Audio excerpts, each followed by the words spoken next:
ኢትዮጵያን የቀይ ባህር አክሰስ ያሳጣው ውሳኔ ማን ወሰነው? ካቢኔው ይሆናል ብለን የካቢኔውን ዶክመንት ብናገላብጥ የለም፣ ካቢኔው አያውቀውም።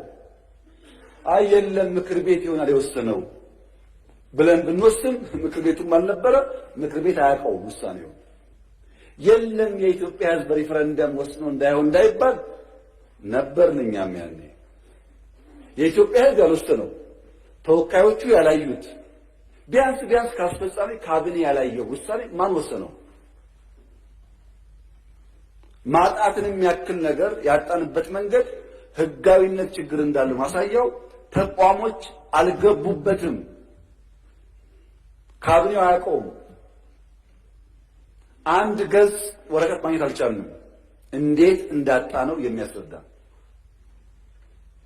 እና ህዝብ የማያውቀው፣ ፓርላማ የማያውቀው፣ ካቢኔ የማያውቀው የኢትዮጵያን የባህር አክሰስ ውሳኔ የሚያሳጣ ነገር የወሰነው ማን ነው የሚል ጥያቄ ማንሳት እንዴት ስህተት ሊሆን ይችላል? ካለ ይነገረን። ከሌለ ግን ይሄ ጉዳይ ይሄን አንስቶ እንደ መድፋት አይደለም፣ የህልውና ጉዳይ ነው። ማን ወሰነው? ይሄ ነው ጥያቄው።